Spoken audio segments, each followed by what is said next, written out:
A revolutionary's heart carved out and devoured. A samurai disembowels himself in a ritual of honor. A freedom fighter torn limb from limb, his body scattered to warn a nation.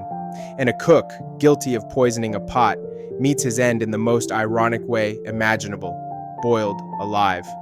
This is part 5 of the worst deaths in history. In 1907, Chinese revolutionary Xu Shilin was captured after killing a provincial governor, solely because he was Manchu. During interrogation, he admitted he had a hit list of Manchu officials and openly declared his hatred for them. He was sentenced to slow slicing, one of the most excruciating executions ever devised. Unlike swift execution, slow slicing was designed to maximize suffering and public shame.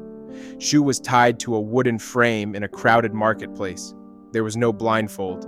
The crowd was invited to watch. The executioner began by slicing flesh from his chest and limbs, piece by piece. First the nipples, then the muscles of his arms, inner thighs, and calves, cut slowly and deliberately to avoid instant death. Blood poured from him in sheets, but he was kept alive through skillful restraint and pacing. Each slice was meant to humiliate, to strip him down both physically and symbolically. Guards loyal to Enming cut out Xu's heart and liver, and allegedly ate them in a gruesome act of revenge. His son, only a toddler, was arrested. Under Qing law, he was to be castrated and turned into a eunuch. The dynasty fell before it could happen. Seppuku, ritual disembowelment, was one of the most horrifying ways a person could choose to die.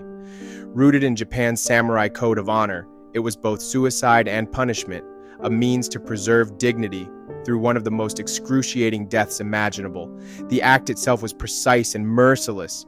The samurai, kneeling in full awareness, would plunge a short blade into the left side of his abdomen, slice across to the right, then twist upward. The body spilled itself open from within. One of the earliest recorded seppuku deaths was that of Minamoto no Tamatomo in 1177. A defeated warrior in the Hogan Rebellion, he chose to open his belly rather than be captured. His act set a precedent. Seppuku became the brutal privilege of the dishonored samurai, whether as punishment, protest, or final statement of loyalty. During World War II, the ritual was revived.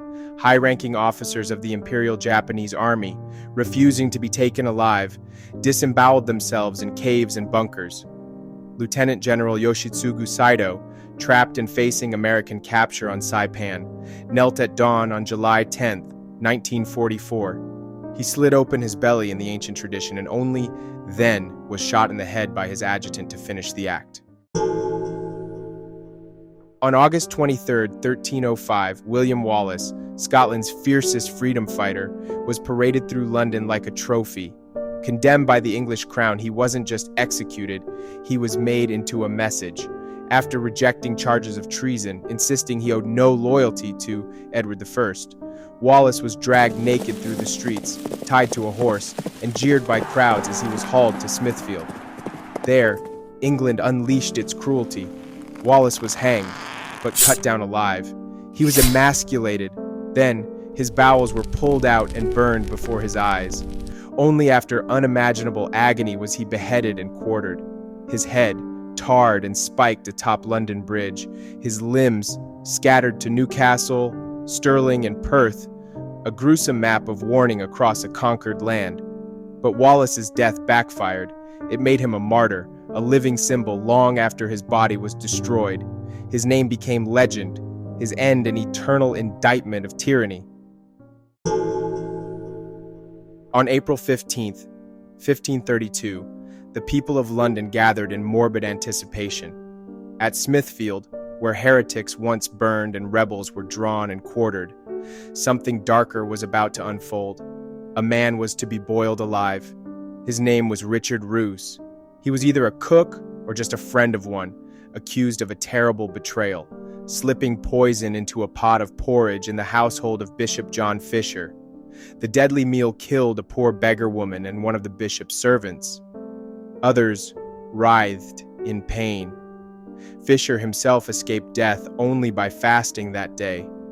King Henry VIII, already obsessed with invisible enemies and hidden threats, took personal offense.